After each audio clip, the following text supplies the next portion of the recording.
Hi there, welcome back to my channel. My name is Shelby and today I'm going to be doing my weekly reading wrap-up from last Monday the 12th of November till Sunday the 18th. I somehow read a total of 8 books in 7 days. Don't know how I did that. I think it's because I got Kindle Unlimited and I've been checking out ebooks from my library.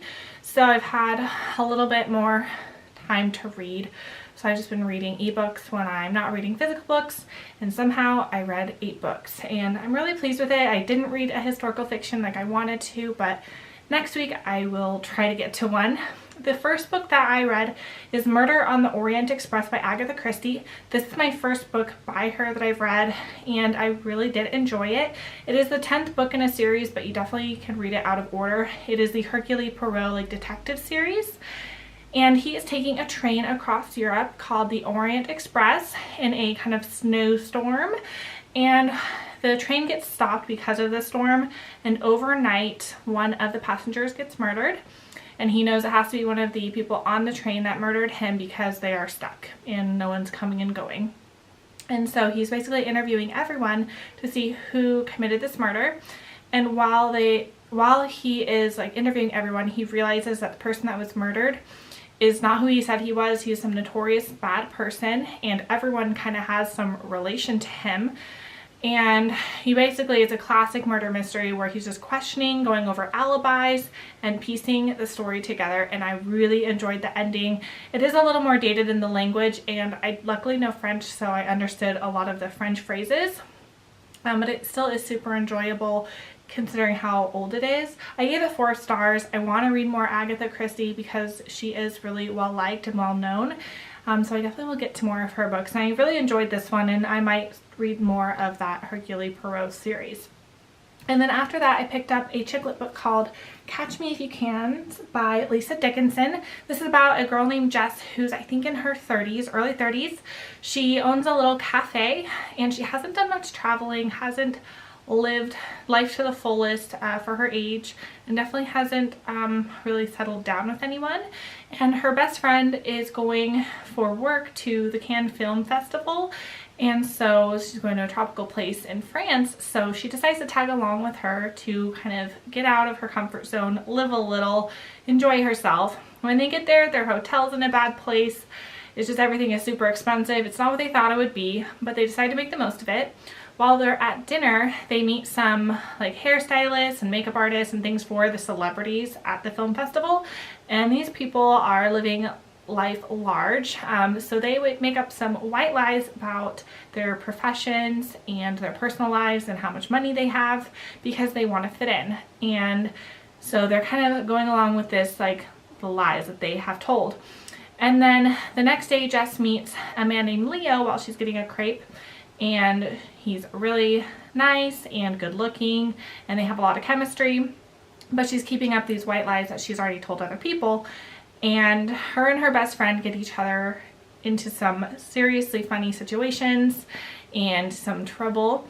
And then she learns that maybe Leo isn't who he said he was, and she feels like she's in over her head. I thought this was a really cute and enjoyable read. It's really light and be perfect to read on the beach.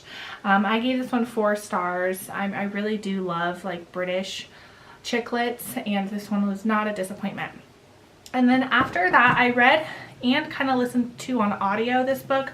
I listened to the first like 30% on audio and then I read the remainder of it, and it is Woman in the Window by A.J. Finn. This is her first novel, so it's her debut, and it is about a woman named Anna who, you know, something happened to her roughly a year ago, and she is an agoraphobic, so she doesn't want to leave her house, and so she doesn't. She has everything delivered there. She has a roommate, so he helps like with outdoor things, and she spies on her neighbors. So she spends a lot of her time spying on her neighbors. She has a camera that she zooms in on their windows, and one day she sees something she shouldn't see from her new neighbors. So she has new neighbors that moved in next door across the way, and she sees something she shouldn't have, and so she calls the police. She tells them, no one believes her, and they think that she's crazy because she's having mental health issues.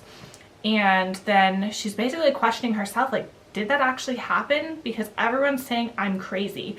but it was so good. It was so many twists and turns, and it had my heart racing. It was good on audio and really good physically, so either way I really enjoyed it. And I gave this one 5 stars. I loved this book, and I hope she puts out more work because this was really good. And then after that, I read a book on my Kindle, and it is called More Than This by Jay McLean. I think it's part of a series. I think it has quite a few books in the series, and it is, I think, a new adult romance book is what it's classified as. And it's about a girl named Michaela. She's about to go to her senior prom with her boyfriend and her best friend. And while they're at a dinner prior, she catches her best friend and her boyfriend together. So she learns that they had been sleeping together for like 2 years, and she's been with him for 4 years. So it's a shock. And she basically says, I'm not going to prom with you guys. And meanwhile, there's a guy named Jake with his friends, and he overhears the conversation, and he thinks she's pretty. And he offers, hey, like, you don't have to go to your prom. Why don't you come to my prom with me and my friends, and we'll make the best of your night. And so she does. She agrees. She has a great time with his friend, with him. They have this like chemistry together. And then when he takes her home at the end of the night, she comes home and her house is burnt down and all of her family has passed away. So her sister, mom, and dad. And so it makes everything seem like it was stupid that she was even mad about her ex-boyfriend, because now her whole family is dead and she has nowhere to go. And so Jake's family takes her in, and a romance forms between them, but she feels like she can't really give herself to someone, and he wants more than she can give. And so it does follow their relationship, a tumultuous kind of rocky relationship. And I really did enjoy this story. Part of it, I don't know how much I liked the characters as much. I liked the storyline, but I felt like some things I just couldn't connect to, and I'm not sure exactly what that was. I am going to continue the series because I know that the further books relate to some of their friends, and it kind of left on a cliffhanger, so I'm curious.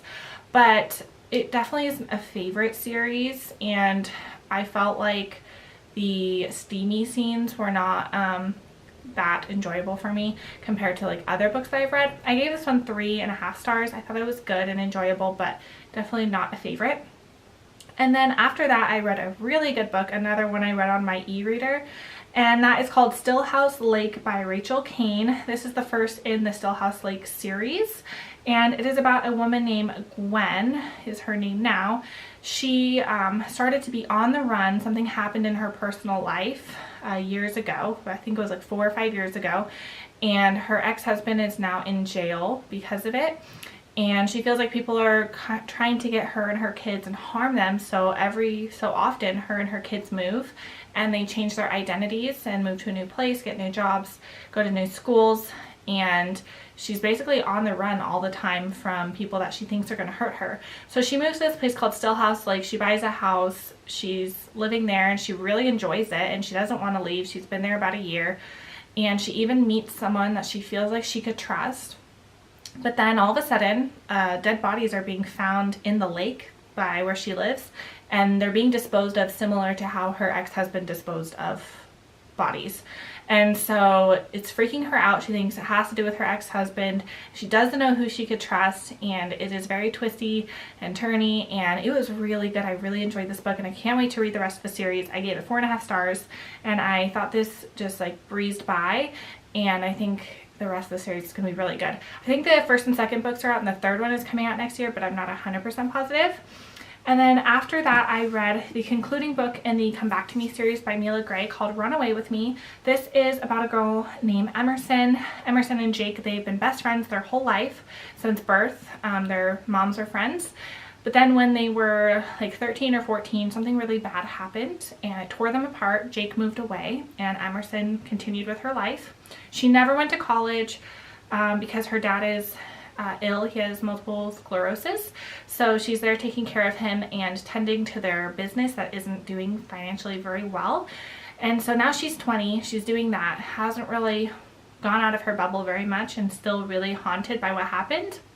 And then all of a sudden Jake shows up for the summer and he's back in her life and she's like, what the heck? I haven't seen you in years and here you are 7 years later. I want nothing to do with you.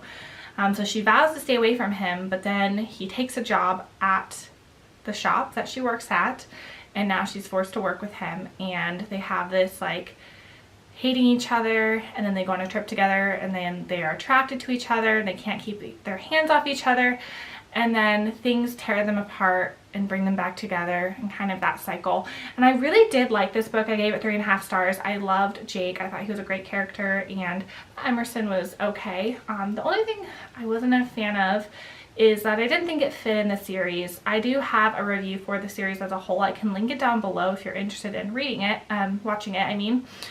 And I didn't feel like it fit. The other 2 books, the characters overlapped. You had some similar characters, and it was, both of them were military romances. This has no characters that overlap, no military whatsoever in this, which is fine. I like the book, but I feel like it's kind of a standalone. So you definitely don't have to read it with the rest of the series. But it is good, and I really liked the author's note at the end. It made me like feel more for the story. But I would recommend it. I recommend the other 2 books in this series more.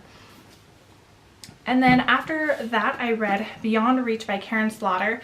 This is the final book in the Grant County series. I did make a review video for that as well, and I can link it once I put it up for both of these. And this one was a really great conclusion to the series. It follows the same 3 characters: Sarah, the coroner / pediatrician, Jeffrey, the chief of police, and Lena, the detective for that police department that Jeffrey is the chief of. And this one follows basically Lena a little bit more. Basically, she hears that her uncle might be back on drugs again. He used to do drugs when she was growing up. He's been clean, and she gets the notion that he might not be clean anymore. So she goes back to her hometown of Reese to see how he's doing, and he's in really bad shape. And while she's there, she just starts to learn things about her past that she realizes everything she knew as a child is not true. Everything he told her basically is not true, and she's really confused. And you have 2 timelines, one of her kind of figuring out what happened up to a certain event, and then one where it's kind of a little bit later, and she's arrested because a body was blown up inside of an SUV found on a I think football field at a high school, and Jeffrey goes to see what's going on. So he goes to talk to her, but then she escapes the hospital that she's at, and now he's forced to look for her as well as investigate what happened to this person that was in the SUV. So it definitely is following that, and I thought it was really, really good. I was enjoying the ending, but then at the very end it was just like this change, and it was not the ending I wanted, and I was like, what did you do to me, Karin Slaughter? You ruined that ending for me. You didn't give me the ending I wanted. You made me so mad. But it was really good. It is a really gory story, so it's definitely one of her more gory reads and very detailed. So if you are not able to handle that stuff, I wouldn't recommend this series, but overall this book is a really good conclusion to the series, and I would recommend the series overall. I gave it 4 stars if I didn't mention that. And then the very last book that I read, I also read on my Kindle, and it is On the Way to You by Candy Steiner. I haven't read something by her in over a year. The last thing I read was one of the Palm South University books, which I think have different names now. And I had since unhauled it because it wouldn't match any of the new books. But I really liked that one, so I picked up this one called On the Way to You, and I liked it a lot. It was about a girl named Cooper. She is 20 years old. She's been living in this small town in Alabama called Mobile since she was forever. And her parents are deadbeats. She actually got in a car accident years ago and lost part of her leg from like below the knee on, I think, her left leg or something. And so she's had a rough time. She's been working at the same diner since she was 16 and hasn't even traveled outside of Alabama. But her dream one day is to go to a college in Seattle. So she's been saving up to go there, and one day she wants to go.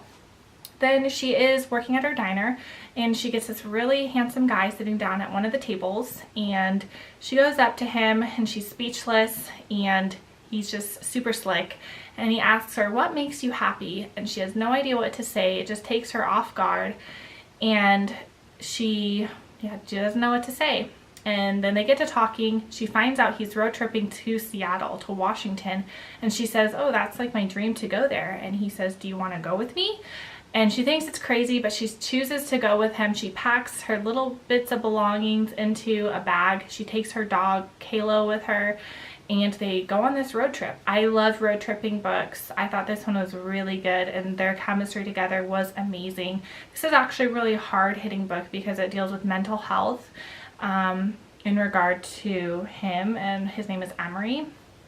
And I just thought it was really good, and I liked how they both weren't perfect people. She had a physical disability and he had almost like a mental something going on with him, and I thought it was a really good story. I loved the ending. I loved the love between them. I gave it 4.5 stars. I don't know why I didn't give it quite 5. I think maybe something about it just wasn't my favorite, but I thought it was really, really good, and I highly recommend it, and I can't wait to pick up more by her because I only read that other one, and I just think her writing is so good. So yeah, those are the 8 books that I did read this week. I will link them all down below, as well as my Goodreads if you want to be my friend on there. And I'll see you guys all in my next one. Bye.